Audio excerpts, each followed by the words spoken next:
It's time for Security Now. Steve Gibson is here. Lots to talk about, including, yes, the new Spectre variants. We finally have the details. Steve will talk all about that and what you can do about it and what the mitigation is going to cost you.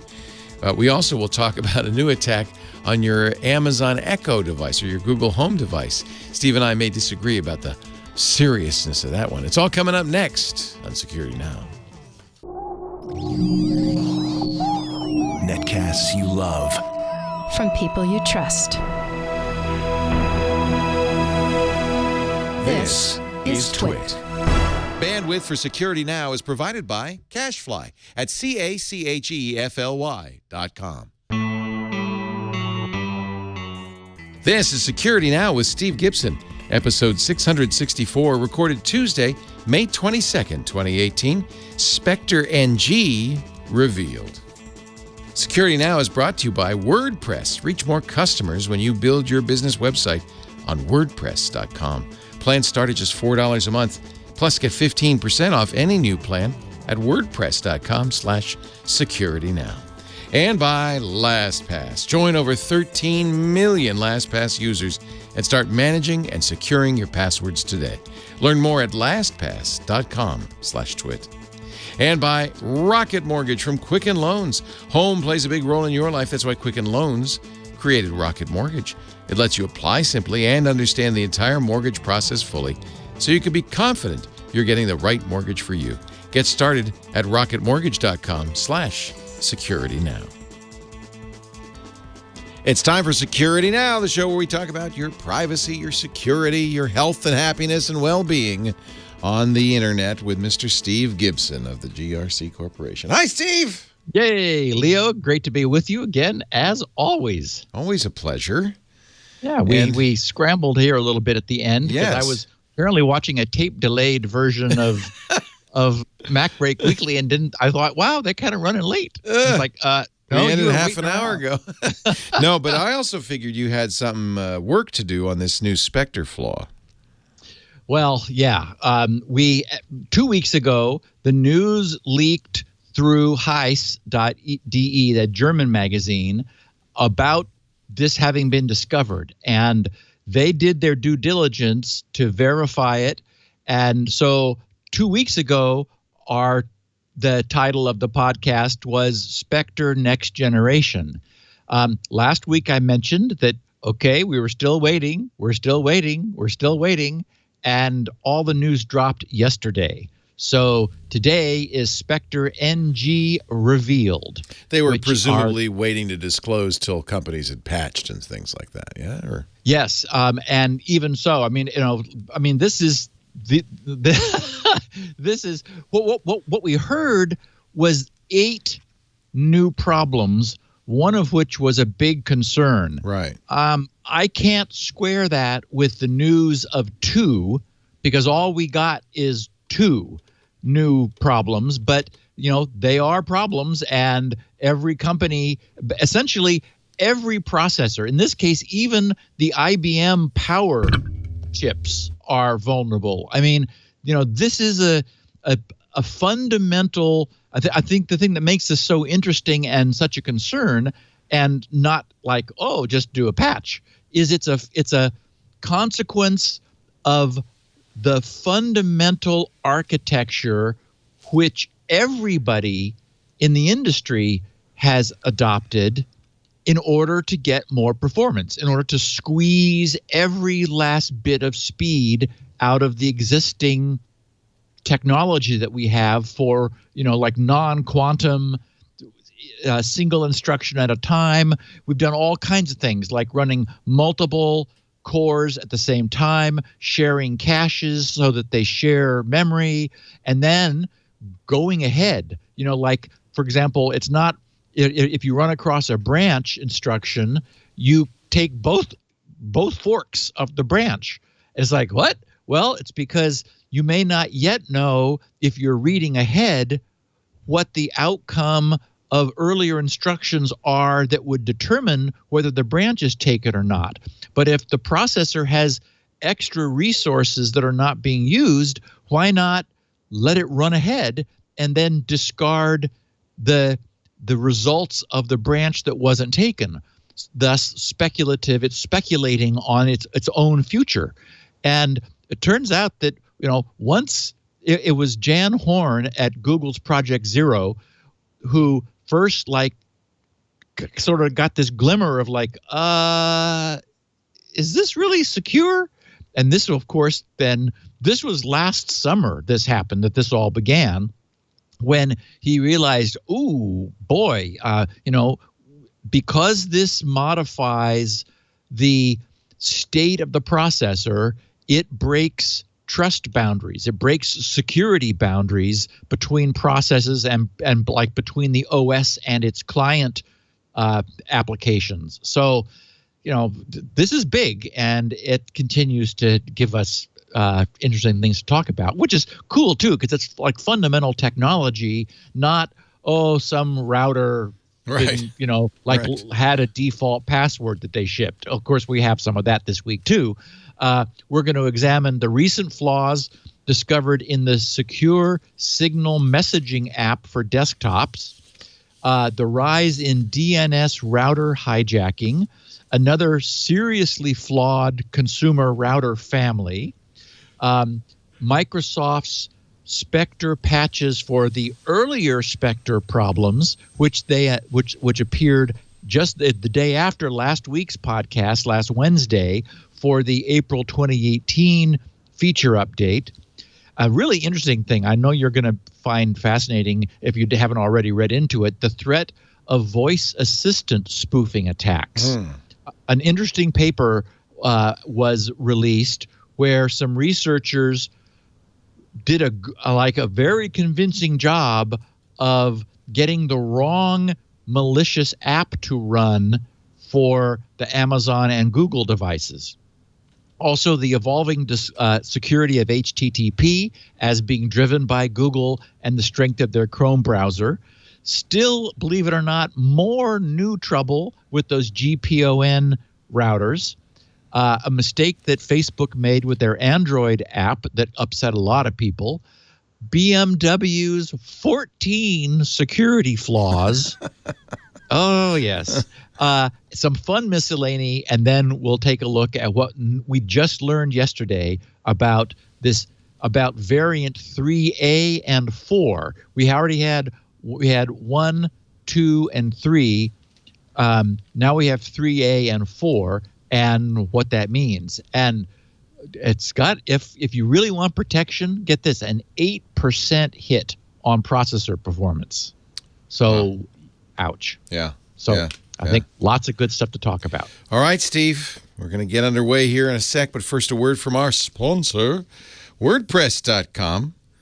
If you visited leolaporte.com, that's where I have my presence on the net. Everybody, really, every individual should have a web page they call their own. Not your Facebook account, not your Twitter feed, but something that is yours and yours alone. In fact, every business ought to, too. It's even more important for a business. In fact, frankly, not having a web page for your business can be kind of like not having a Yellow Pages ad or a sign over the door. No one has a way of finding out more about you. That's how, even if it's a plumber or, or a roofer, I'm going to go to their website, get the phone number, read reviews, that kind of thing. You got to have a website. And if you're going to do it right. Unless you want to become an expert in web technologies, maybe you do. I know when I first set up WordPress, and I set it up very early, when it first came out, more than 10 years ago, maybe 15 years ago now. I did it all myself on my own server. And that's fine if that's what you want. But frankly, unless you're in the web design business, you'd probably be better off going to WordPress.com. Same WordPress that runs 30% of all the websites in the world. But they do the hosting.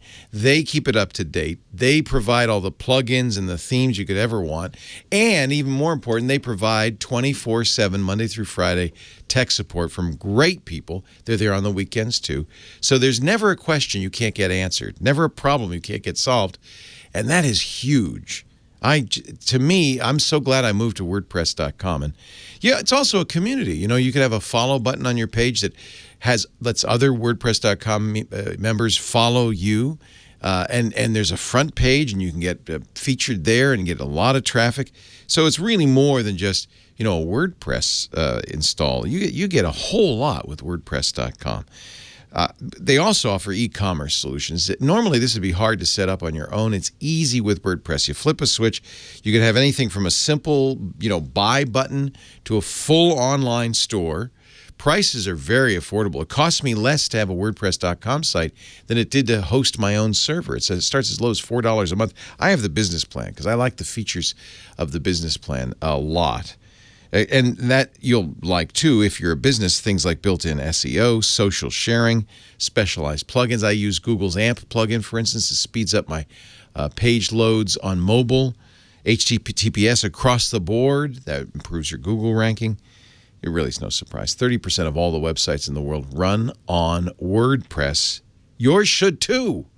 I want you to go to WordPress.com/security now and get 15% off any new plan purchase. 15% off any new plan purchase. WordPress.com/security now. Create your brand new website. It's all in one, nonstop, one-stop shopping for anybody who wants to have a great website. Especially if you're a business, you really ought to do it. WordPress.com/security now. We thank them so much for supporting Security Now. And, of course, Steve's personal site's on WordPress, too, as is mine. Yep. On we go. Our picture of the week Yes. is one that I've had in our log of pictures to get to, since there was nothing particularly that jumped out at me about this week's topics. But it's something that we've all experienced as often. It's a 3-frame cartoon with a laptop that is shown saying there's a new update, but there are a few unsaved projects, and you are gone for like 5 minutes now. May I update and restart anyway?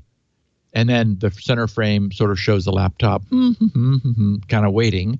And then finally, the third frame, I'll take that as a yes. And, of course, it restarts and loses the unsaved data and so forth. So, yes, the nature of automated software updates in the current PC era. Okay, so the Signal protocol is secure. As far as everyone knows, Moxie and company have a lot of experience with security and security protocols. It's been looked at closely. We've done a podcast about exactly how it works. And as I was getting into it, I remember thinking, wow, this is really kind of over-designed. What? But then as I understood the set of features which they wanted the solution to have, the cleverness of what they had done was clear. And of course, I shared that on our podcast about the Signal protocol at the time. So that's different than mistakes being made in the implementation of an application which implements that protocol. So anyone who has the Signal desktop app for Windows and Linux needs to make sure that you're running the latest, which is 1.10.1, and the pre-release, which is currently in beta, of 1.11.0. Those are safe. The earlier ones, not so much. We remember Giuliano Rizzo, who was on the beach when he and his security researcher buddy discovered or came up with or realized the Beast and Crime attacks on SSL and how it was possible to cause an information leakage there. Well, they're still doing security stuff.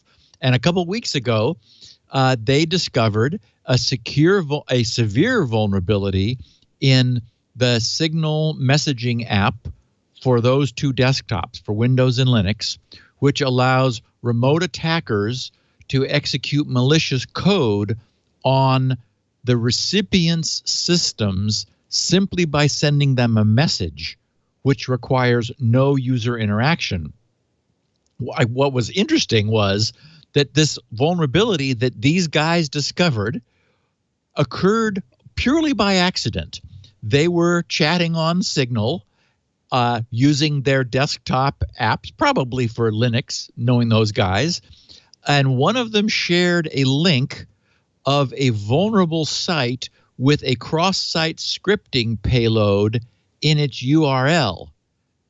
And the cross-site scripting payload got executed on the Signal desktop of that message recipient. And of course, being a security researcher, I mean, if it had happened to many people, they would have gone, oh, what? That's odd. But, these guys instantly realized, wait a second, this thing just ran on my desktop. So they dug into what was going on and tested a whole bunch of different payloads and figured out that the vulnerability resided in a function which was responsible for handling shared links, which allowed attackers to inject user-defined and provided HTML and JavaScript via an iframe, an image, a video, or an audio tag. I mean, basically, there were lots of ways in. And they were even able to to inject a fillable form onto the recipient's chat window, which could have been used in a social engineering attack to trick them into revealing sensitive information. And it's interesting that Signal is another of those apps which is built upon the Electron application platform framework that we talked about as having some problems last week. Not clear. In fact, it doesn't look like, now that we know what's going on, that Electron was to blame. It turns out that the Open Whisper Systems guys, the people who publish Signal, had already addressed this issue previously, but somehow there was a regression in their code. The April 10th release of a Signal update reintroduced a problem which they had previously added some functions to prevent. So I imagine they'll go back and figure out how this regression occurred. However, this was responsibly disclosed. The Signal guys refixed what they had previously fixed immediately, and within hours, the desktop update was made. So, but this was regarded as a pants on fire, like big security problem while it was there, because any bad guy simply had to send a Signal user a message and it would have been executed. So you do want to make sure that you're updated to the latest version of the desktop app. Now, Signal does have an auto update facility, so I imagine unless you did something to deliberately deny updates, you were probably safe before this even was known publicly, because this was also responsibly disclosed.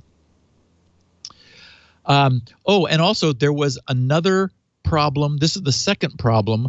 There was another problem in the Signal desktop that involved for Mac OS, where disappearing messages could be recovered and be undisappeared. And that was also fixed at the same time. So as far as we know, that Signal desktop app is up and running and clean. In general, I think probably there's always sort of like best practice advice. What's the number one thing you would ask someone to do or tell someone to do or make sure people do? Very much like, I guess number one is probably related to passwords, where you don't want to be using the same password everywhere because of the vulnerability that creates, and you want to use a good password and so forth, not monkey. Probably right up there, although arguably much less easy to deploy as a device, is the concern about router security.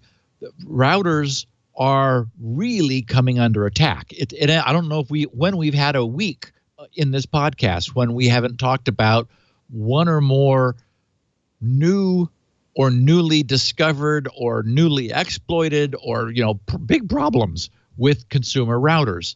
It seems that it's one of these problems where they're deployed en masse before a problem is found, and then it's very difficult to get the problem fixed.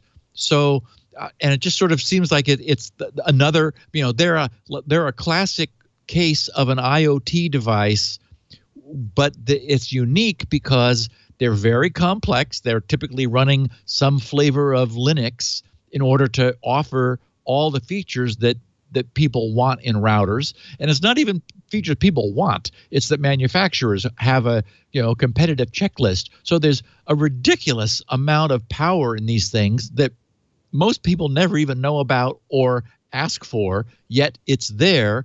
And of course, we know that complexity is the enemy of security. So the other thing that makes these unique is that unlike most IoT devices, which are safely hiding behind a router, its role is to be there on the front line. So it's the device more than anything else in your entire network where security is crucial, because it's got a public-facing surface or attack surface that is potentially vulnerable. So what we're finding is that DNS hijacking is, if the router is not being used, as we've been discussing in recent weeks, for hosting botnets or for using universal plug and play to bounce traffic off of its public surface in order to disguise the source of attacks. One of the other ways that routers are being abused, that is being seen now in the wild, is DNS hijacking. This is a problem because it means that most devices behind the router simply use DHCP, Dynamic Host Configuration Protocol, to configure the devices, whether it's your Android, your iOS, your light bulbs, or all your computers. It's, the obtain IP address automatically. Well, you're not only obtaining the IP address for the main machine, you're also, through DHCP, unless you deliberately configure it otherwise, you're obtaining the DNS address for that machine. That is the two IPs which all of the systems on your network will use to look up domain names' IP addresses. Well, what this means is, if that's a malicious server, that is, if something has hijacked your router's DNS so that the IP address your computer has is to a malicious DNS server, then one of the crucial assumptions of the internet for security, which is you are really going to the server you think you are going to, when everything else is correct. You look at the URL in your browser, www.amazon.com, no misspellings, no umlauts, no Unicode stuck in there. It absolutely is www.amazon.com. You're sure of it. Well, you need DNS to send you to the proper IP for Amazon.com. Now, the trick, the problem that hijackers have is, unless they're able to somehow get a security certificate for Amazon.com, which is increasingly difficult thanks to the CA system really working hard to improve its security, then then it's probably unlikely that they can get you to an HTTPS connection. But it's often the case that users aren't paying attention. And so you might well be at http://Amazon, www.amazon.com, and think everything is fine when you're in fact at a spoof site. And it then pops up a page saying, your login has timed out. It's been too long since you've been here. Please, log in again. And so that's a way that bad guys have of obviously acquiring your username and password at a site which has been spoofed. All of this to say that in the news this week is yet again widespread DNS hijacking malware, which has recently been found to be targeting Android devices, and has also recently updated its capabilities to target iOS and desktop users. It's called the Roaming Mantis malware, and has been hijacking internet routers in the last month to distribute various kinds of malware. Kaspersky Labs have been tracking this and have been posting the news that this thing is spreading strongly. There's a router that it's been compromising from Draytech, which is a Taiwanese manufacturer. They make routers, switches, firewalls, and VPN devices.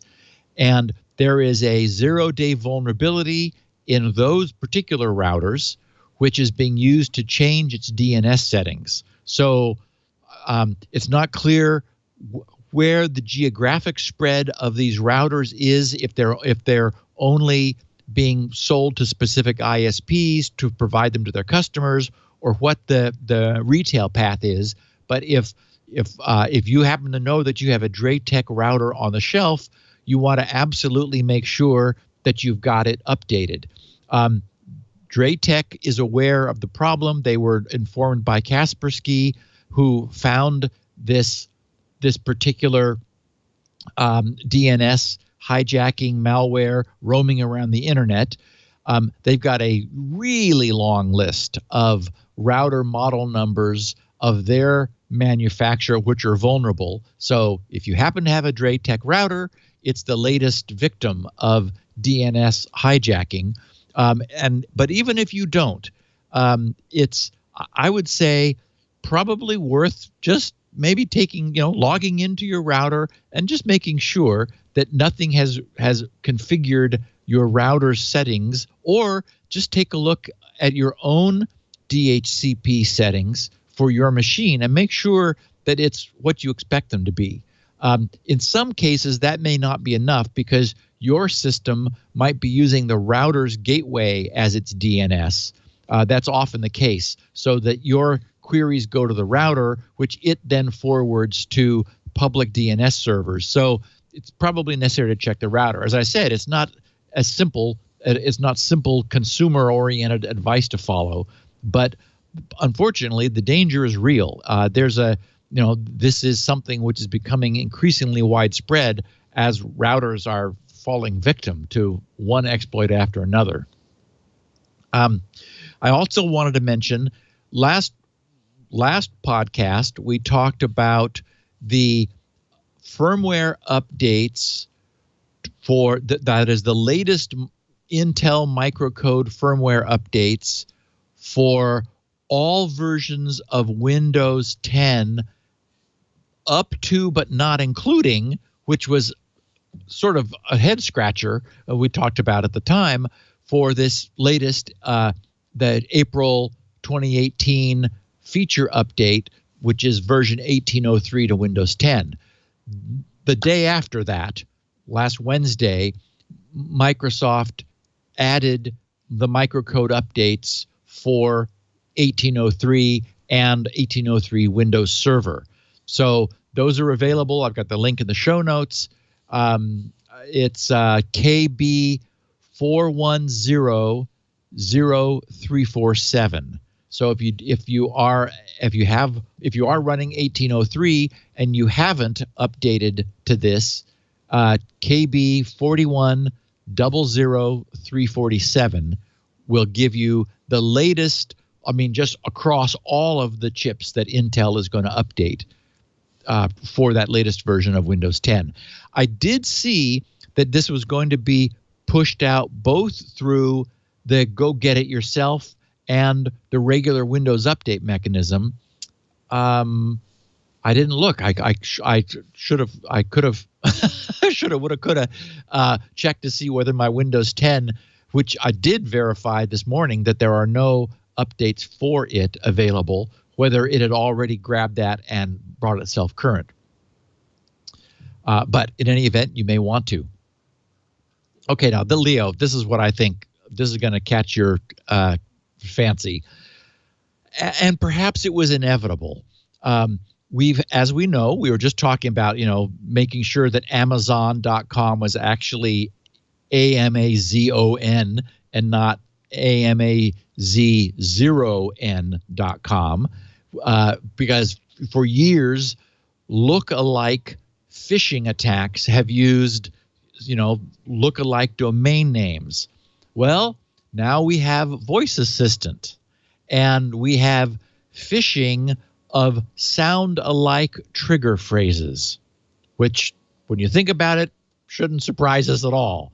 In a just published research paper titled "Understanding and Mitigating the Security Risks of Voice-Controlled Third-Party Skills on Amazon," and you know the name of that device, the Echo, and Google Home, a group of Chinese and U.S. researchers in that paper, they describe their various methods of attacking smart assistants, those made by, and I'm working hard not to say the A word. Say Echo, that's okay. Oh, Echo, yes. Yeah. But everywhere in the coverage, they're talking about the Amazon A word. So we've already talked about previously the problem of applications maliciously and deliberately leaving the microphone on, staying active in the background, and then streaming whatever the microphone receives, off onto the internet. These guys do describe that, but they also describe and they convincingly demonstrate a more worrisome, and I don't know what Amazon and Google are going to do about this attack, which they call voice squatting. The idea is to trick the user into opening a malicious application by using voice triggers which are acoustically similar to the ones of authentic apps. And then, of course, using the malicious apps to phish users for sensitive data or eavesdrop on their surroundings or do whatever. So, for example, a user or an attacker might register an app that triggers on the phrase "open capital 1," but spelled WON. That is, as in winning and losing, one, which is obviously sounds similar to open capital 1, ONE, which is the real intended trigger for that phrase. How does the voice assistant know?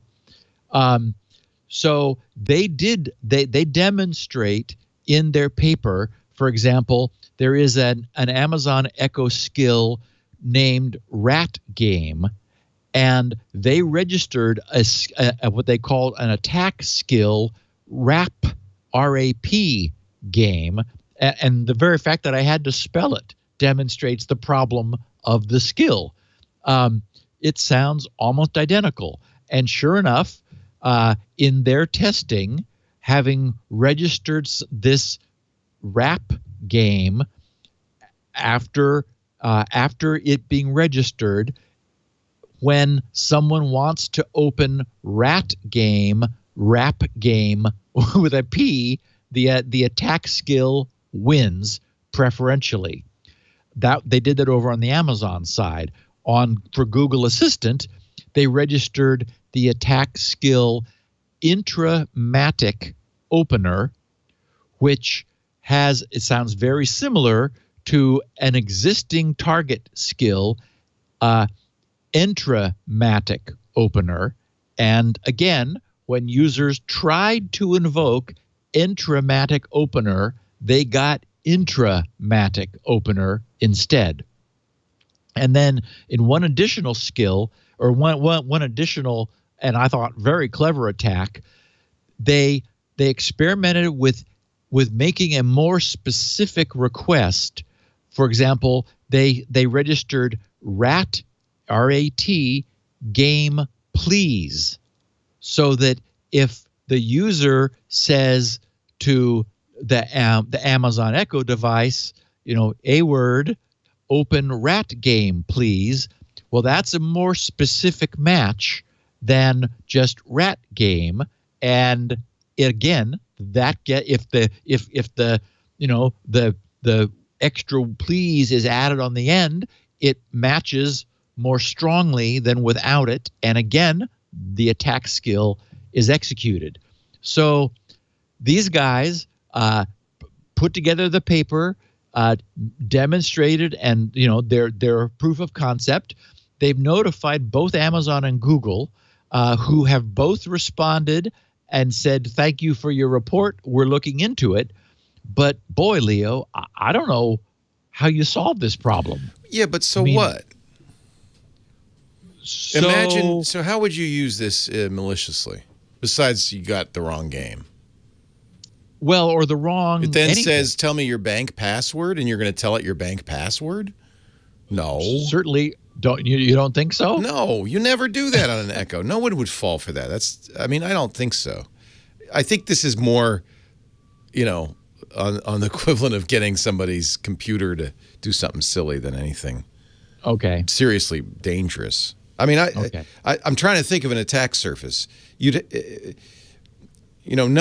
can't, with the banking app, you can't transfer money to somebody.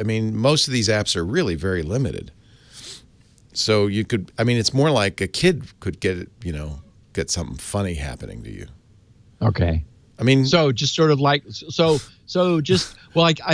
trying to think of how this would be maliciously abused. If nothing else, it causes the device to misbehave, to do something that you don't want it to. Right. So that's annoying. Well, but that happens all the time, by the way, anytime you're using an Echo. It's not unusual you use Siri sometimes, right? Doesn't she get you wrong about three-quarters of the... I don't use any voice thing. Well, Siri gets you wrong half the time. It's annoying. Yeah. You'd have to be, I guess you could make, okay, I'm playing rap game now, and it's asking for my bank password. I don't know why, but I'm going to give it to you. That's a pretty long...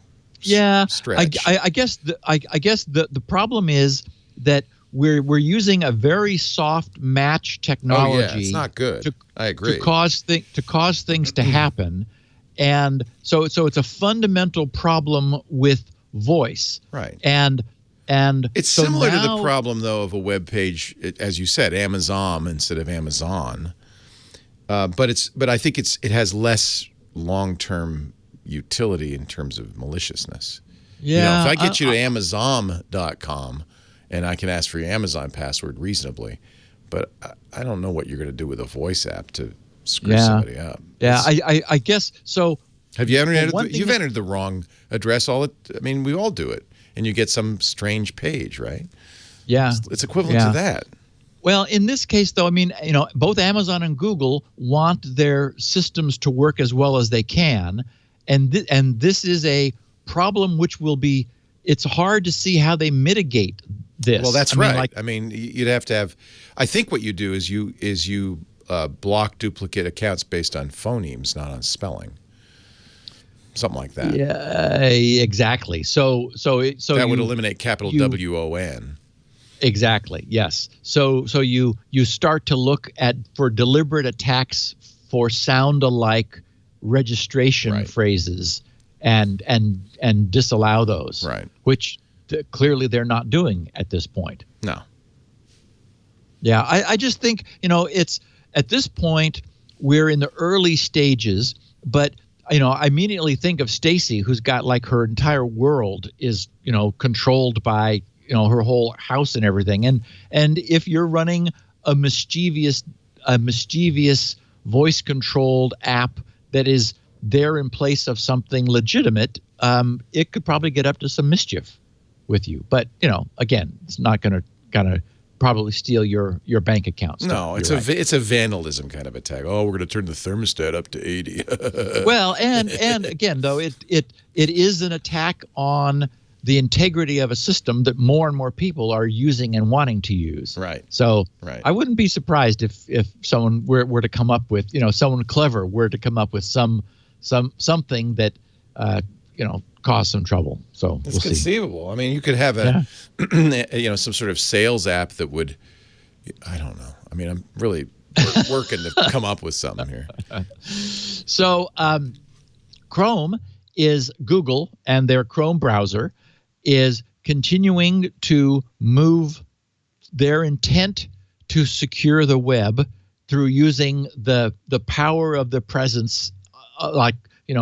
They're now the majority web browser. So they're able to force change, as we have seen with them, for example, forcing the early wind down of SHA-1 certificates prior to its already sort of more slowly planned withdrawal, because their browser was going to stop honoring them earlier than the rest of the industry.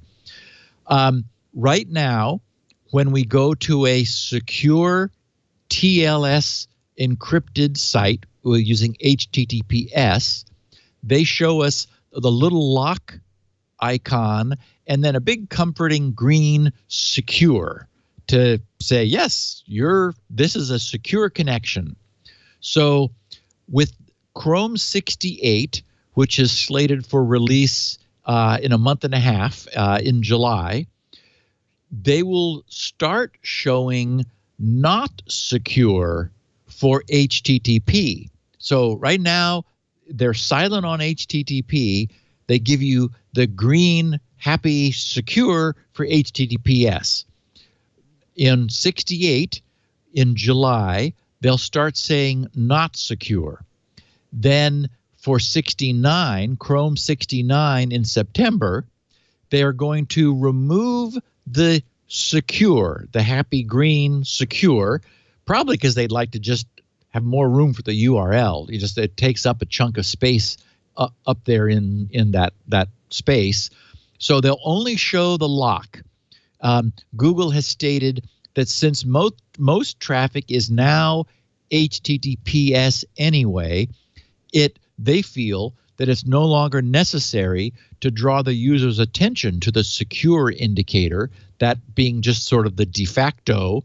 And so instead, Chrome will start focusing on highlighting situations when the user is accessing an insecure website.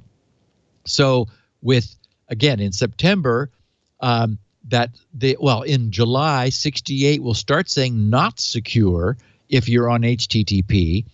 And then in the next one after, in Chrome 70, which I don't have the date for that, probably either at the very end of 2018 or maybe the beginning of 2019, they're going to further amplify that not secure indication by, if you start entering data into a form on a non-HTTP site. And what would really be interesting is to know whether it's, because we've talked about this at length, whether it's the submission URL, which is not HTTPS, or whether the page where you're filling the data in is not HTTPS. It'd be interesting to see which of those they choose, or maybe both. Maybe they just want it both to be an HTTPS page and an HTTPS submission.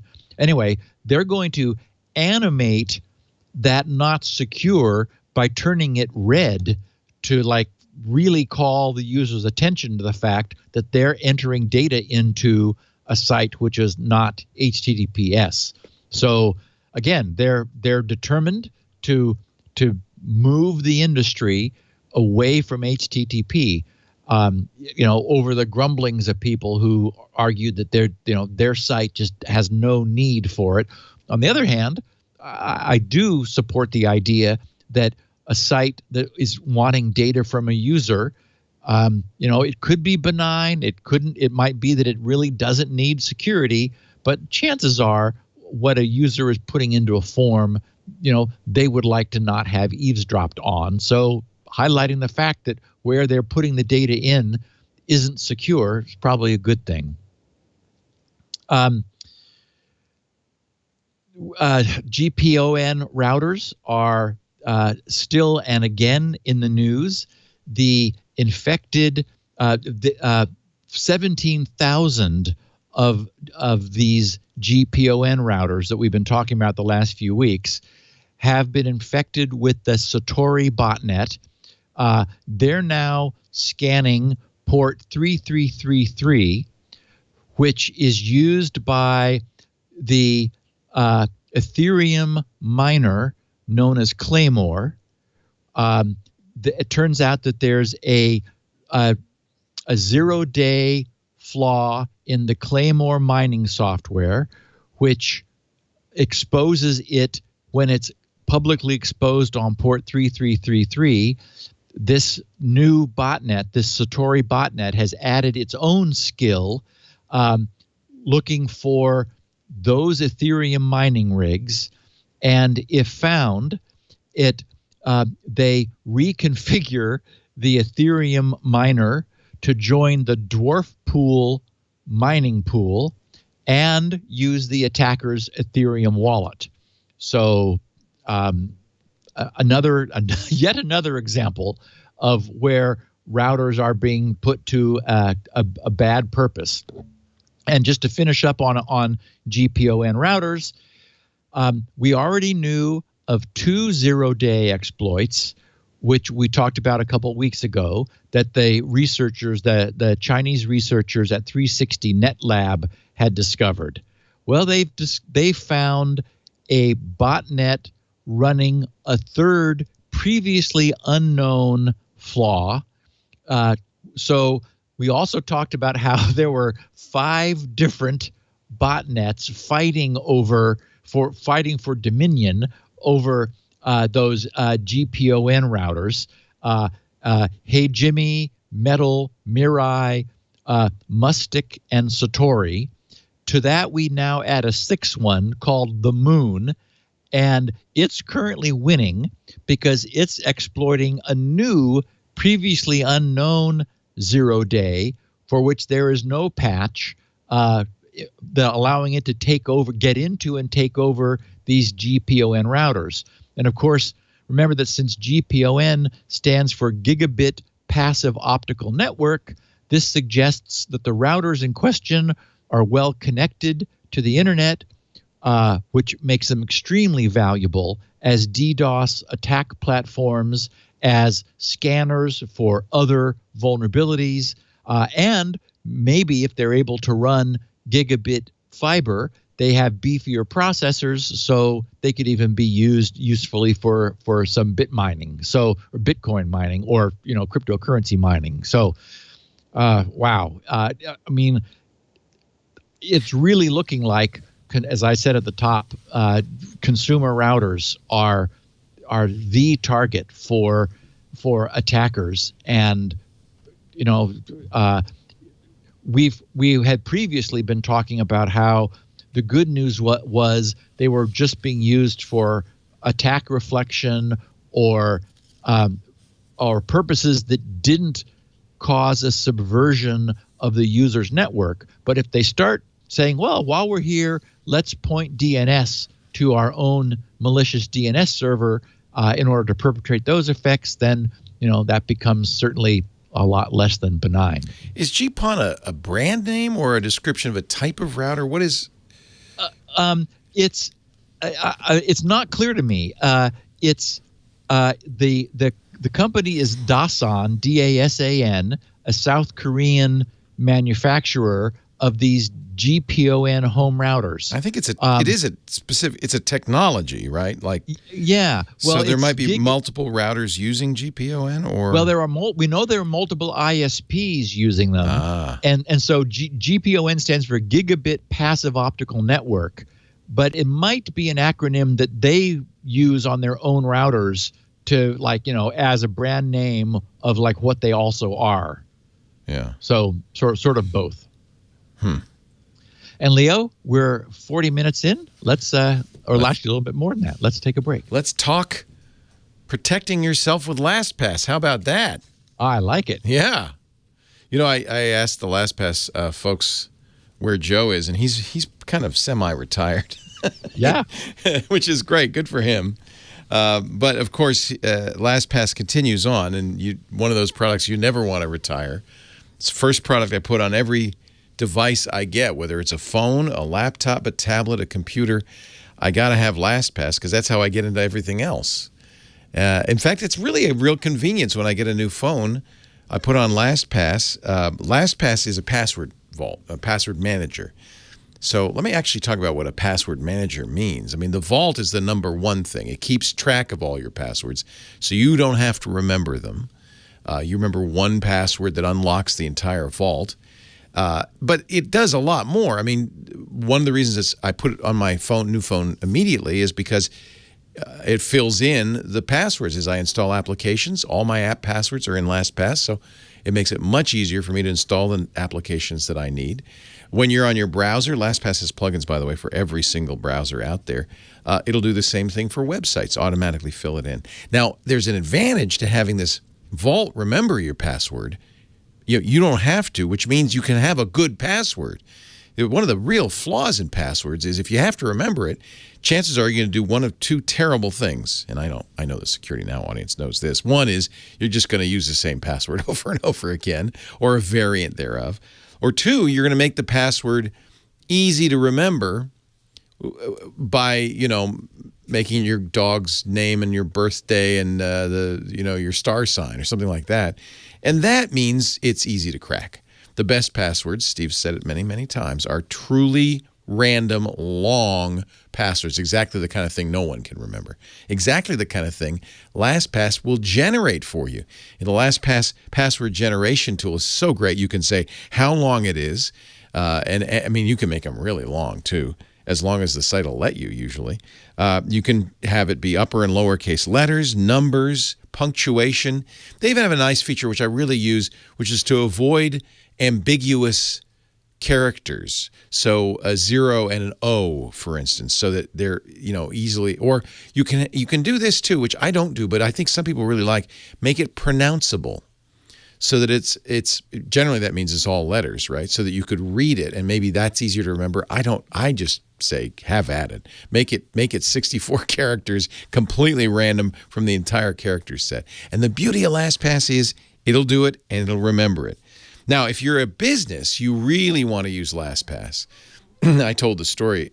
We had an engineering manager who decided it was so hard to remember all the passwords for all of our accounts and servers and everything. He just put them on a website so that he could easily get to them. He's not working for us anymore. And it was right after that that we started using LastPass Enterprise for everything. In fact, we like LastPass so much. I'd been using it for years. You gave it your seal of approval, Steve, I know. You talked to Joe. You took a look at all the code. We liked it so much we moved the entire business to LastPass Enterprise and offered the personal version to every one of our employees for free as a kind of a benefit.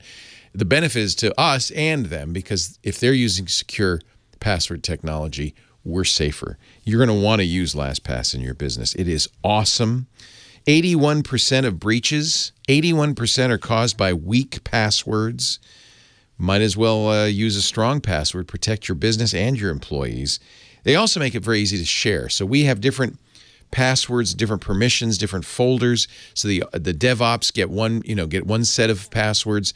The administrative staff gets another set. That's great. Of course, it's all encrypted at device level with AES 256-bit encryption. LastPass doesn't have access to your password vault. They have strong two-factor, a variety of different kinds. I use a YubiKey, but you can use Duo. You can use Google Authenticator. LastPass has its own authenticator you could use too. So LastPass, besides Enterprise, has LastPass Premium for personal use. LastPass Families for the entire family. That's another nice feature. Lisa and I share passwords because there's family passwords. Log into the cable TV account, the PG&E account, things like the power account. So we have a folder. I move a password in there. It's shared with Lisa automatically. That's awesome. LastPass, if you're a small business, for teams, is for teams 50 or less. At work, at home, fix your password woes with LastPass, the #1 most preferred password manager. And I'm sincere. It's the first app I install no matter where I am. The first plugin I put on Chrome, on Firefox, on Safari, on Edge. The first app I install on my mobile devices. Learn more at lastpass.com/twit. And if you're going to do it, please use that URL so they know you heard it on Security Now. lastpass.com/twit. See which product's right for you and start doing the right thing, securing your most precious stuff. All right, Steve, back to you. So, yeah, thank you. So, this was sort of a tempest in a teapot. There was a mistake made in the Facebook app for Android that probably could not have come at a worse time, given all of Facebook's recent privacy controversies. It turned out it was the result of an innocent coding error in a beta release of the Facebook app for Android. But what it did was to cause a permission pop-up asking the user to give the app super user root level access. And of course, a lot of people said, what? And there was a lot of Twitter traffic. Security researchers looked into what was going on and determined that the package appeared to be triggering the super user that appeared to be triggering this super user pop-up was something known as White Ops, which is an SDK which Facebook was in the process of deploying, used for detecting fraud and implementing domain white and blacklists. So, if they didn't intend to have anything get super user root level access, a Facebook spokesperson confirmed that the pop-up dialog was caused by a coding error. Facebook said a coding error in one of our anti-fraud systems caused a number of people running the Facebook app and certain permission management apps on rooted Android phones to see a request for additional access permissions. They said, we do not need or want these permissions. We've already fixed the issue. We apologize for any confusion. So it generated a bit of a firestorm on the internet with people saying, wait a minute, what's going on here? And it was, it was a mistake, and, those things can happen. We've talked in the past about the Tencent team at Keen Labs. They have a great, well-earned reputation for hacking autos. And they spent, it turns out, pretty much actually a little more than 12 months, all of 2017, starting from January 2017 through the first month or two of 2018, looking closely at the security of BMW automobiles. And the short version is, as a result, BMW is now working on firmware updates to fix 14 flaws, which were found to affect the I series, the X series, and the 3, 5, and 7 series cars, dating back to 2012. And that's an estimate based on the components that they found to be insecure and when those components first appeared in use in the BMWs. The good news is the exploitation of the flaws is difficult.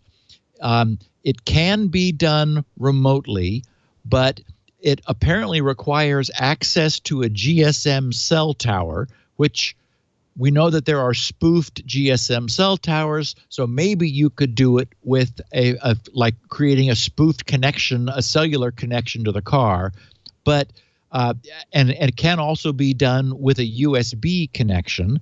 But both the researchers and BMW agreed that the dangers are high end, and that is to say, requires a high level of skill in order to perpetrate the attack, and do not represent imminent danger to the car's owners.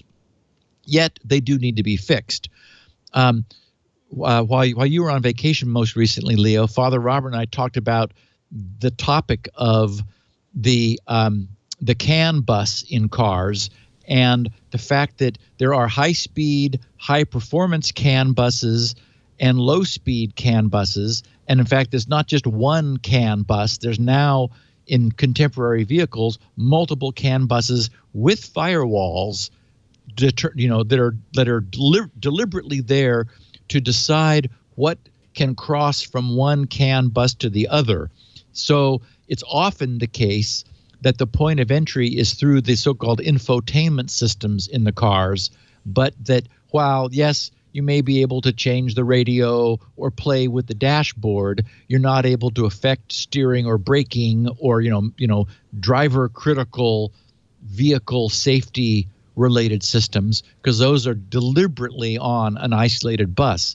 It wasn't clear because in the paper they talked about being able to penetrate the car's CAN bus security, but the reason it's not clear is they're giving BMW all of this year to get this fixed. We've talked about it before too. I mean, part of the problem is sometimes car manufacturers only have one CAN bus network, and then they depend on some sort of barrier that is not always perfect to prevent the telematics systems from getting to the drive systems. And then even, that's the real attack, right? The attack is hard enough to get on the bus, but once you get on the bus, then to get through the security that keeps you from accessing the brakes and stuff. Unless you want to. We've talked to guys who do that. I mean, you saw the 60 Minutes story. I mean, people can do that. Yeah. I mean, and it is absolutely the case that you don't want something malicious in your car, regardless. And, because, I mean, even, spoofing things like how much gas you have left could be an annoyance. If it led you to believe that your tank was full and you suddenly ran out of gas, it's like, wait a minute, right. because that kind of stuff, the dashboard stuff, we have seen multiple compromises of that.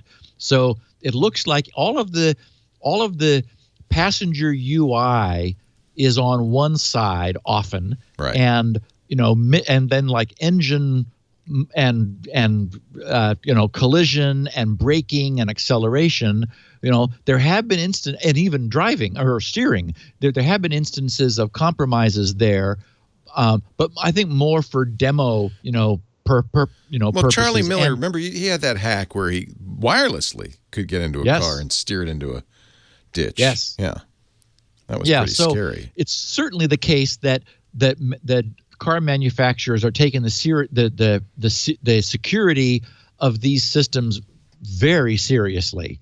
And when I saw that they're not going to disclose details, they have a nice paper talking about like with charts showing. I have to have the link to their PDF in the show notes, showing a chart of things found, like 14 different flaws and where they are and so forth, but no explicit discussion of them, because they want to give BMW, first of all, time to fix them, but then it also requires that the car, maybe it can be an over-the-air fix, but maybe it's like take the car in to have it serviced, and then while the car is in the shop having its oil changed, it gets itself updated. It's not clear what the path would be to get it fixed, but they are giving BMW plenty of time, which I think is due, and especially given the fact that none of this appears to be. It requires a high-end attack. These guys had to work to make it happen, and even then, it's not clear that it's more than just a nuisance. But as we know, many attacks start as a nuisance and can escalate from there. I have some fun miscellany. We've talked about often Star Trek. Of course, Shields Up is the name of my rather famous port scanner at GRC. I just wanted to mention that Discovery on CBS, even though it was all access and it upset a lot of people, including myself, it's been renewed for second season, and that there are as a whole collection of additional Trek movies in development. So Star Trek continues to live. Also, many of our listeners were huge fans as I was of the Expanse series on Sci-Fi. Really, the books were great. I read them deliberately before the series began.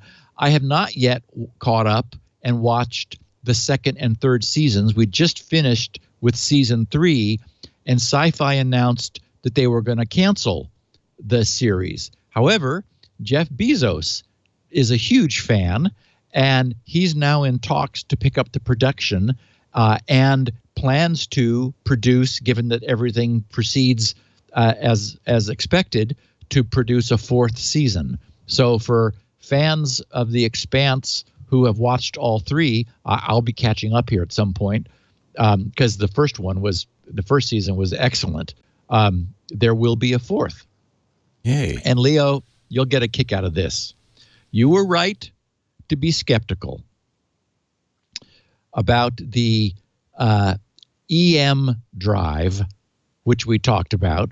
I couldn't sell you on the idea that maybe there was a reactionless space drive that was somehow possible, that apparently we were told NASA researchers had, built a chamber and had this reactionless drive that used microwaves in a specially formed cavity to resonate, and it was apparently generating some thrust.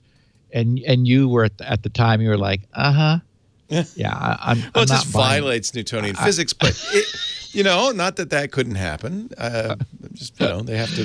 It's a high standard, high bar to put across. So it turns out that Germans got involved. Oh, they know what they're doing now. You got to trust the Germans. Yeah, they know what they're doing. They were not. They left no stone unturned. They used a super high vacuum so that like heating of the air in the chamber could be ruled out. They used mu metal in order to mute and absorb magnetic lines of force, and they said, okay, we need to determine for sure whether these fringe drive, space drives work or don't. So they built up a system. They implemented their own version, very carefully, Germanly crafted, of an EM drive, and it produced thrust. Ooh. Then they said, what? And they looked more closely. It turns out that the magnetic shielding was incomplete just for convenience sake. It turned out it was very difficult to shield it from the Earth's magnetic field completely, and that the DC power delivery to the EM drive was interacting with the Earth's magnetic field, and as electromagnetically pushing this thing. So that kind of rules it out, because by definition, we cannot take the Earth with us into space to get acceleration, since leaving the Earth behind is the whole point.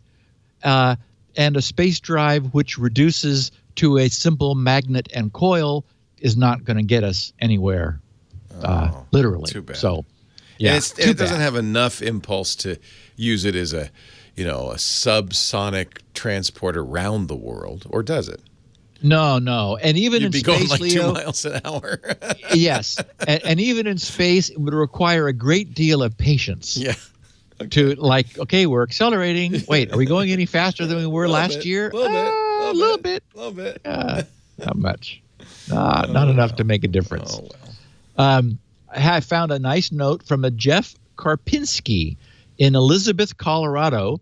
His subject was Spinrite does you know what.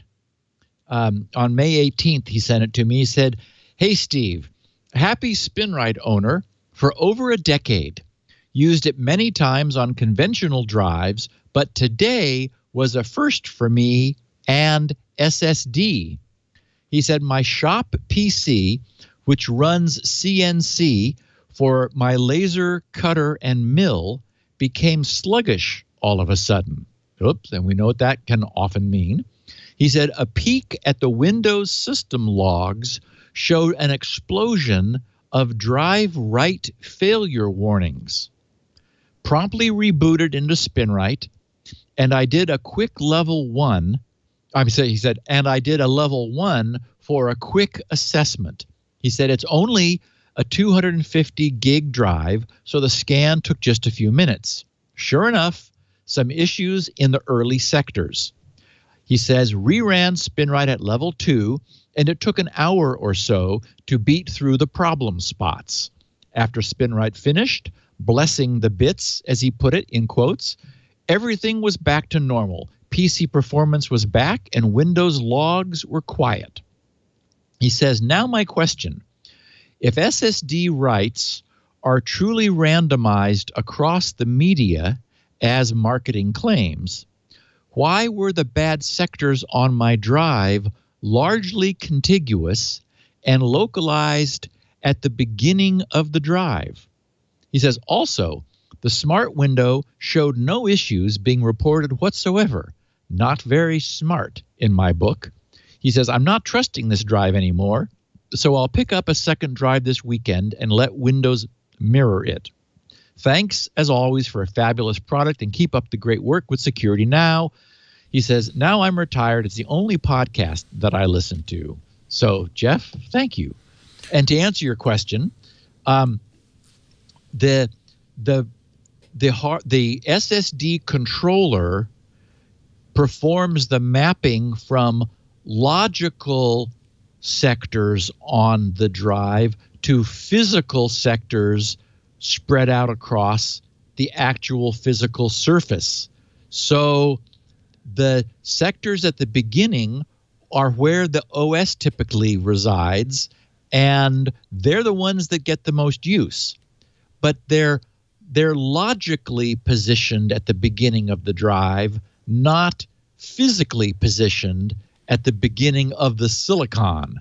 So they are, in fact, spread out, but normally they're not being recycled unless you're writing to them, and probably there was a lot of reading being done, but not a lot of writing. So what happens, remember that SSDs are just little tiny capacitors. All they have charge stranded on a floating gate, which the technology is able to sense that charge. Over time, the charge can and does leak off. And so this is one reason why running Spinrite on an SSD is so useful, is whereas hard drives magnetism tends to be a fundamentally permanent facet of a magnetized surface, the SSD is just got some electrons kind of suspended in limbo, and you're hoping they all stay there, but there's a tendency for them to wander off. So what happened was, when you ran Spinrite on level 1, which is only a read pass, it immediately detected, whoa, we got some problems here just passively reading these sectors. And so what it then did when you ran it on level 2 was when it found problems reading, it then did recovery and rewrites, which strengthened, essentially recharged those little capacitors on the SSD, and maybe then the controller relocated physically, again, used its drive leveling which is trying to level where the writes occur. It may then, when Spinrite rewrote those troubled sectors, it would have physically moved them. But when you're only reading, that's not considered a destructive process, but it is unfortunately one where after time you can start having significant problems. And as we know, something slowing down is a good early sign of reading requiring more time, which is a clue that it's probably a good time to run Spinrite. So, and as for smart not being very smart, it is the case that not all drives choose to publish what they're doing publicly. This is one of the biggest annoyances of hard drives, is that there is no way to force a manufacturer's behavior. Back in the day, Compaq was able to, and did, force, they had so much marketing strength that they were able to force hard drive manufacturers to publish what was going on behind the scenes. Otherwise, Compaq would not purchase their drives. So they forced this to happen. And over time, people are somewhat belatedly still doing it, or in this case, just saying, trust us. It's an SSD. It's like, no. So you shouldn't use an SSD for backup because it'll eventually just leak out all the information. Correct. Long term. You know what is still the most reliable is magneto-optical storage, or even or just standard optical storage. The archivists are still using, really good optical storage. Like but you're right, Leo. Like a CD or a DVD kind of? Yes. Yeah. Yes. Okay. Yeah. Huh. Because that's a state change which is reliable. There can be an oxidation problem, so gold is good to use as the substrate. Right. And then, of course, keep them in a dark place. Right. An SSD, if you did do it, you'd want to put it and by the way, I heard a comment about the other day on one of your podcasts about whether Steve still had his trios in the refrigerator. Yes, and do you? Yes, Why? Yes, I do. No, Steve. My tungsten. Well, because nothing made me. I don't need the room. Did you buy, well, that's what I'm wondering. Like, did you buy extra refrigerator space for this? No. And you keep it in the freezer or the fridge? I have no food in my fridge, so there's lots of room. I have lots of room for unused PDAs. So you open Steve's fridge. There's no mustard. There's no ketchup. There's just milk for lattes. There's milk and there's hard drives and batteries. Gadgets and batteries. Yeah, that is hysterical. Yeah, and not surprising at all. Chemical things that you want to keep cool. Yeah. Wow. Can we take a break? Let's take our last break, and we'll talk about Spectre Next Generation. I'm excited, but first a word from our sponsor, Rocket Mortgage. Talk about the future. Rocket Mortgage is here today to make your life easier. If you're buying a house or you're refinancing your house, Rocket Mortgage is the way to do it. It comes from Quicken Loans. I should really say that up front, because that's the best known name in mortgage lending, right? They're not only the biggest mortgage lender in the country, they're the #1 in customer satisfaction 8 years in a row. That's how you get to be the biggest. That's according to J.D. Power. So, a third party, absolutely trustworthy. I think Quicken Loans is also cool because they're very technologically savvy. Dan and his team have always really been thinking about how they can reinvent this process. They've always felt like the mortgage experience was getting dated. They need a technological revolution. That's why they created Rocket Mortgage. It's an entirely online mortgage approval process. Now, they haven't figured out how to do the paper signing entirely online yet. Actually, they probably know exactly how they'd like to do it, but given that these things take time. But what's nice is, I never talk about this, but we have a number of people. I think Brad Sam's got a home loan from Rocket Mortgage. He said, you do the whole thing online. It takes a few minutes. You do it on your phone. You answer a few simple questions. They give you all, they get all the financial information with your permission from their partners in the financial industry. And then based on income and assets and credit, they'll offer you the loans you qualify for. You choose the rate, the term, the down payment. All that's very transparent. You'll understand every step of the way what's going on. And then within, 10 minutes or less, in most cases, they can approve a loan for you. So that means you could do it at an open house and 10 minutes later have a loan. I have to tell you, somebody who's bought many houses over the last 10, 20 years. I guess we bought our first house when Abby was about a year old, so 25 years. That takes a long time usually. Last time we bought a house, Lisa and I took 2 or 3 months. We were on vacation. They kept saying, "Can you fax us something?" It's like, fax? I'm on a cruise ship. I can't fax you anything. It was crazy. Rocket Mortgage does it in 10 minutes. Now, in the interest of full disclosure, it is an entirely online mortgage approval process. But when you get the loan and you buy the house, they haven't figured this out. You still have to sign papers. Who knew? But Brad told me this. They send a notary to your house with all the papers, so you don't even you still don't have to leave the house.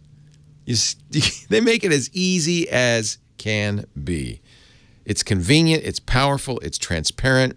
You mortgage with confidence. Apply simply, understand fully, mortgage confidently, they say, at rocketmortgage.com/security now. Now would be a good time if you're thinking about buying a new house or refinancing to go and set up the account there. That'll take minutes off the whole time. So, I mean, it's like this. rocketmortgage.com/security. Now they're an equal housing lender. They're licensed in all 50 states. NMLSconsumeraccess.org, number 3030. rocketmortgage.com/security now. You're in the 21st century. Make it like the 21st century when you get a home loan. rocketmortgage.com/security now. All right. Back on you, Steve. We certainly are in the 21st century of security problems. That's for sure. Yeah. No kidding. So, okay.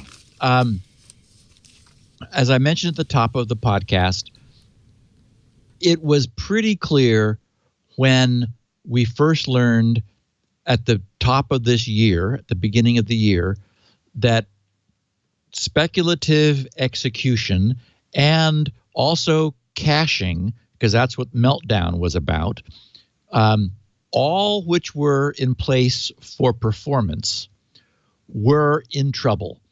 The problem was that they fundamentally used resources that were shared among processes, and they, in order to function, a cache is inherently a history of what's been done, using the fact that what is about to happen is often related to what has just happened in computer code.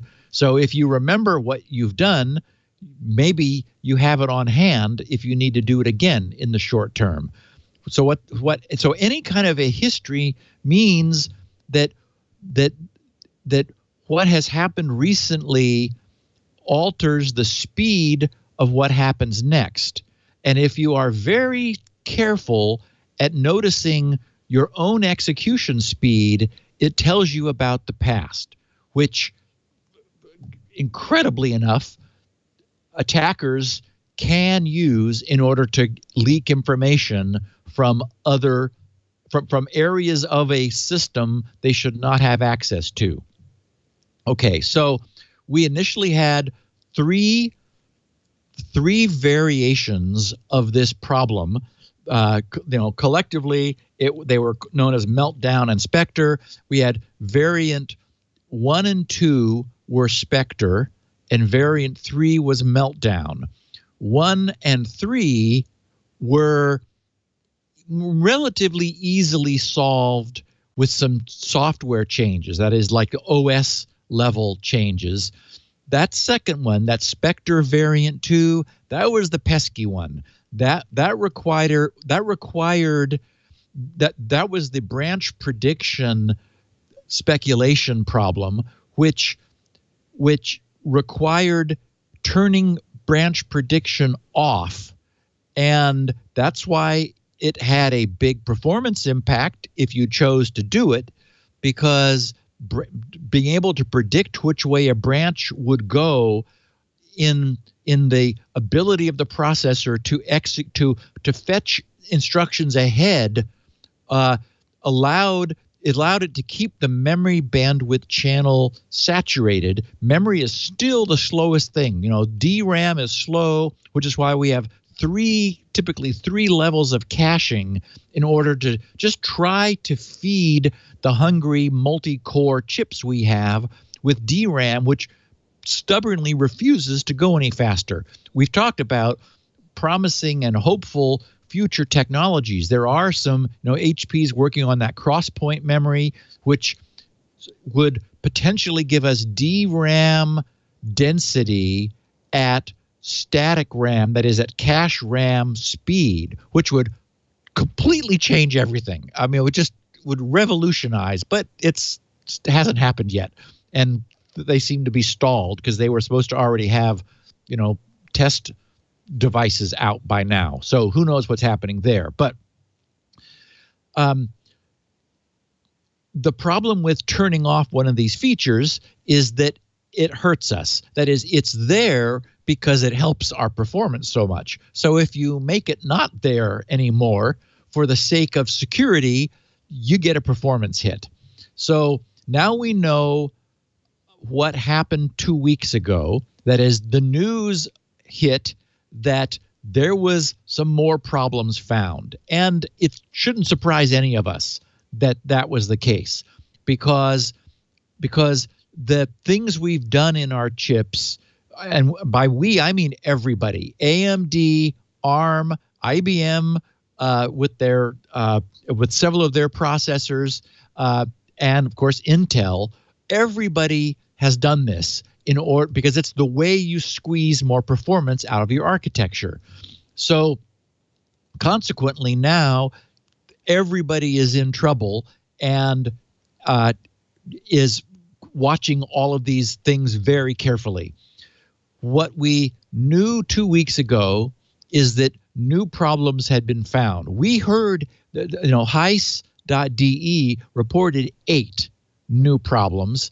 I don't know where the other 6 are, but we now have information, good information, complete information about 2 new problems, which are being called 3A and 4. Of the 2, version or variant 4, which is a Spectre problem, is the big problem. What's interesting is that both Google and Microsoft security researchers independently discovered these problems, just because everybody is now looking deeply into other possible ways that our contemporary speed up architectures can be leveraged. So and remember that, like, for decades, we have all been sort of merrily going along with processing architectures that could be exploited in this fashion. Yet it wasn't until last summer that I'm blanking on his name. I have it here. The guy at Google's Project Zero. Travis Kalanick? No, not Travis in this case. Jan, Jann Horn, at Google. He was the original discoverer of the Meltdown and Spectre flaws. So, and he was the guy at Google, along with people at Microsoft, who figured out that there was more trouble that still had to be resolved. So there's the variant 3A is known as the Rogue System Register Read, which is a variation of the Meltdown flaw. Variant 4 is speculative store bypass, and that's the one that's most worrisome and the one that requires yet another microcode update. So we've got more microcode updates coming. Red Hat is involved because, of course, they want to secure Linux against this. So they explain that variant 4 relies upon the presence of a precisely defined instruction sequence in the privileged code. Now, of course, that's not hard to achieve because everyone can disassemble other people's code. So, open source makes it super easy, but even closed source. The idea is that, as we know, contemporary security technology does not rely on unknown code, that is, unknown algorithms. It relies on unknown keys. So there's no bar being set by requiring precisely defined instruction sequences to be known or unknown. Everybody has that.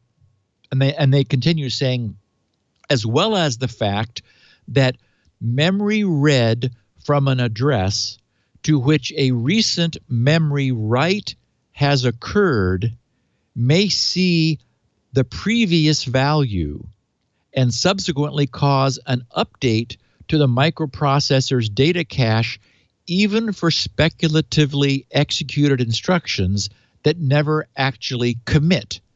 So that is to say, remember that if the processor executes speculatively, assuming that a certain branch will be taken, then it can cause some change, even though that it ends up throwing away all of that work it did if a different branch got taken. So Microsoft just yesterday, I mean, this is just all come to light and happened. Yesterday, Microsoft said in January 2018, Microsoft published an advisory and security updates for a new class of hardware vulnerabilities involving speculative execution side channels known as Spectre and Meltdown. In this blog post yesterday, we will provide a technical analysis of an additional subclass of speculative execution side channel vulnerabilities known as speculative store bypass, SSB, which has been assigned, and they gave it CVE 2018-3639. SSB was independently discovered by Ken Johnson of the Microsoft Security Response Center, the MSRC, and Jan Thorne of Google Project Zero. Microsoft says, what is affected? And answers AMD, ARM, and Intel CPUs. And it turns out in other reporting, IBM is there too with their chips. What is the risk? Microsoft says, Microsoft currently assesses the risk posed by this CVE, this SSB, to our customers as low. We are not aware of any exploitable instances of this vulnerability class in our software at this time, but we're continuing to investigate, and we encourage researchers to find and report any exploitable instances as part of our speculative execution side channel bounty program. Remember, that's the one. What was it, Leo? I think it's $250,000. Yeah, it's the one. Yeah. It times out at the end of this year, so you've got through 2018. But they're offering a lot of money to anybody who can actually find an exploit. They say we will adapt our mitigation strategy for this problem, this SSB, as our understanding of the risk evolves. So they say, what is the mitigation?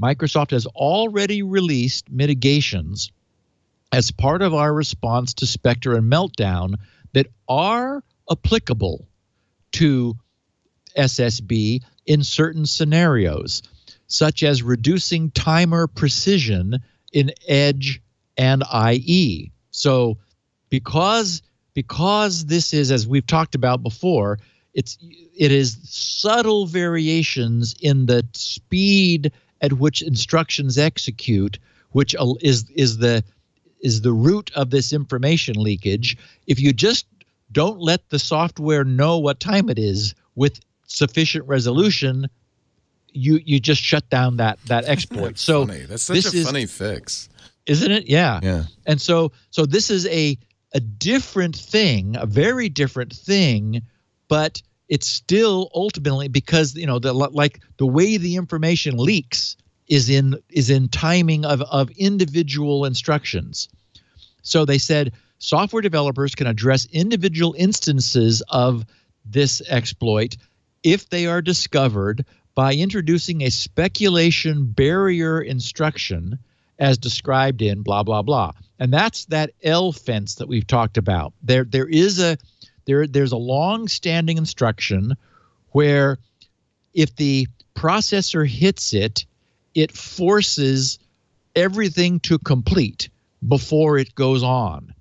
And so what can be done and what has been done is this instruction can be salted through areas which are known to be sensitive in order to specifically block information leakage from that little bit of code.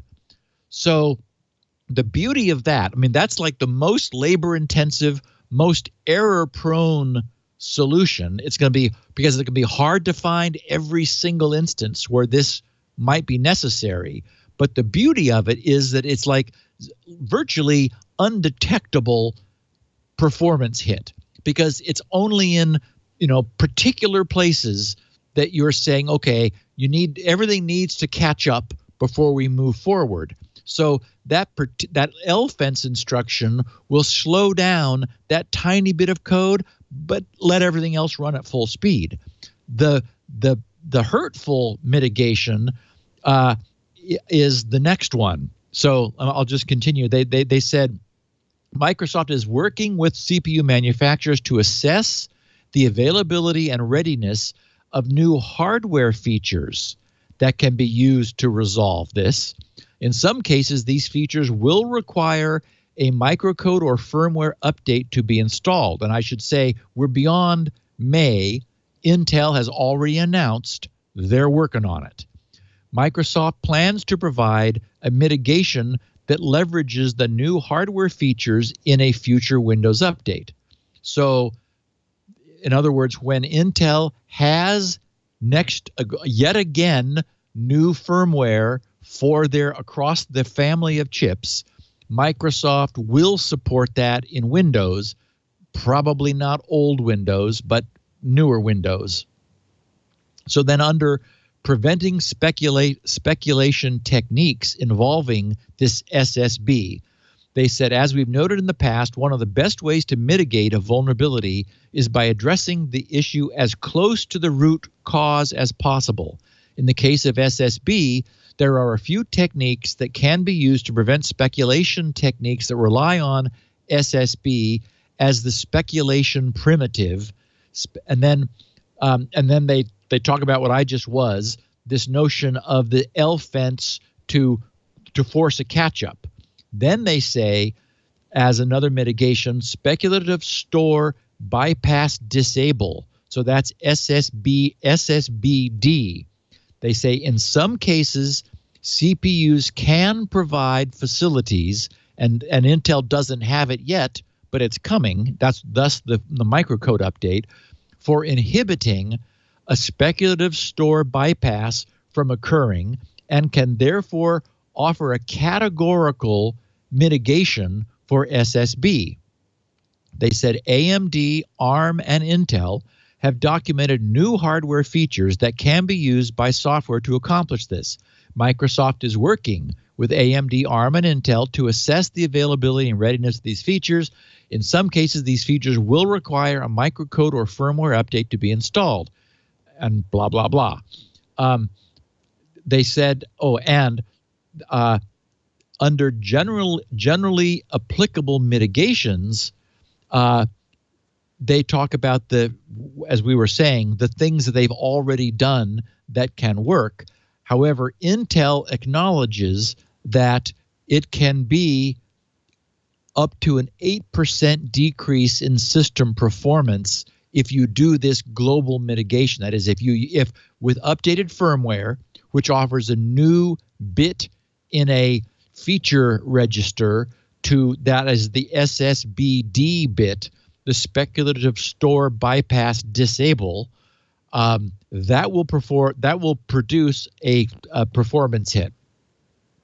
And Intel has announced new patches. They said Intel said we've already delivered the microcode update for variant 4 in beta form to OEM system manufacturers and system software vendors, and we expect it will be released into production BIOS and software updates after the coming weeks. This mitigation will be set, and this is important, and Microsoft concurs with this. This mitigation will be set to off by default, providing customers the choice of whether to enable it. So they're saying, and of course the reason is it's a performance hit. They said we expect most industry software partners will likewise use the default off option. In this configuration, we have observed no performance impact. Well, yeah, because you didn't do anything. They said if enabled, we've observed a performance impact of approximately 2 to 8% based on overall scores for benchmarks like Sysmark 2014 SE and the spec integer rate on client 1 and server 2, or on client and server test systems. They said the same update also includes microcode that addresses variant 3A, which is that rogue system register read, which was previously documented publicly by ARM in January. We have not observed any meaningful performance impact on client or server benchmarks with the variant 3A mitigation. So those they expect, so that we've bundled these two microcode updates together to streamline the process for our industry partners and customers. This is something you will see us continue as we recognize that a more predictable and consolidated update process will be helpful to the entire ecosystem. In other words, they decided to, group these together because why not? So what will happen is it looks like Microsoft plans to also leave this off unless we learn at some point that it's important to turn on, probably because it represents a very significant performance impact on our system simply to turn this on. Maybe they will be able to go through and for example, sequester. One of the recommendations has been to recognize that it's no longer safe to mix the physical location of secrets with just less sensitive data, and that secret information needs to be physically placed somewhere in memory where it can be safe. And that's and so if you worry about, if you understand the nature of this kind of speculation and the attacks on it, it's possible to sequester your secrets so that they are not susceptible to this, even if you leave speculation on. So, and this is what we were talking about in the future, where the immediate worry has been to turn these things off that creates a performance impact, but probably over time we will be able to incrementally protect our secrets and then get back some performance that we initially lost. In this case, it looks like the hit of shutting down this SSB is so big that no one wants to do that, and they're expecting that it'll be possible to go in and both by softening timing resolution in browsers and eventually by protecting those sensitive areas with speculation prevention instructions like this LFence instruction, that it'll be possible to just now take responsibility for the potential security problems that speculation introduces, which as of the beginning of the year, we are now soberly aware of. So bottom line, it's not the end of the world for users. Microsoft will be giving us Intel's updated firmware, which mostly will allow them to respond fast if a problem is found. That is, we'll have in our chips the ability to shut this down if a catastrophe comes to light, although no one expects that. So, more updates from Intel, more from Microsoft, but more awareness of problems, which the developers will have to keep in mind as they move forward and continue to massage the code to keep it secure. Yeah. I guess the other question is, what happened to the other 6? Yes, exactly. Why exactly? Because we heard there were 6. Do you think we've heard the worst ones? We know about the worst ones, or there could be worse. What kind of happened was that this leaked. Okay. Yeah. So both Microsoft and Google found this, and this was it has that 90-day disclosure requirement. Disclosure, Yeah. and in Jan's posting, it does show that they're in, I can't remember what he called it. Grace period. They exceeded the 90, and they're being given an extension. So it could be that there's still 6 more problems that we'll be talking about as they come to light in the future. Wow. Yeah. It's what happens when you have a fundamental, hugely widespread, fundamental technology, this whole concept of caching and speculative execution, which suddenly everyone goes, oh, shoot, we really can't do that safely. Yeah. Yet everybody is. Right. Whoops. Wow. Whoops. And now everybody's banging on it, so I expect that we haven't heard the end of this anyway. Even if, I think that's there may true. be other ones as well. Well, there you go. Spectre, I guess NG is next generation. Next. Spectre next gen. Next bad thing. Yeah, that keeps on giving. Keeps on giving. You'll find Steve is the guy who keeps on giving. You'll find his stuff at grc.com. Of course, the podcast is there. Just go to grc.com and you can download the audio versions, plus read the transcriptions, the human-created transcriptions of each show a few days after the show is done. You'll also find all the freebies that he gives away, like Shields Up and Perfect Paper Password, Squirrel, all the information about Squirrel, and his one sole piece of software that he sells, which is Spinrite, the world's best hard drive recovery and maintenance utility. You can help support Steve and the show by buying a copy. Buy 2. They're cheap. They last a long time. How many? For sure. The site license is how many copies? So the idea is an individual can use them on all the machines they own. Right. We ask corporations that want to use them on all the machines they own to hold 4 licenses. 4 is all you need. After 4 that, is all you it's need. unlimited. Then a corporation can use it throughout their organization with my blessing. It's very fair. Again, they do last a long time. So you get a lot of use out of those. Fair way to do it. Thank you, Steve. GRC.com is where you'll find Steve at SGGRC on Twitter. He takes DMs, so you can always contact him there or leave a feedback form at grc.com/feedback. You can find this show audio and video on our website, twit.tv/SN, or wherever you subscribe to podcasts. If you want to watch us do it live, we had a big studio audience here today, Steve, from Louisiana, Connecticut, Pennsylvania, all big fans. And, they're a little sleepy now, but that's okay. Hi, everybody. Wake up. You got the comfy chair. That's why he's very relaxed. If you want to be here, just email tickets at twit.tv. We'll make sure we do get a comfy chair out for you. And, of course, you can watch on the stream, too. You don't have to come all the way to Petaluma. Just go to twit.tv/live and watch the live stream. If you do that, make sure you're in the chat room. Nice bunch of people there at irc.twit.tv. That's about it on this side of the microphone. Steve, thanks so much. Hey, my friend. See you next Talk time. to you next week.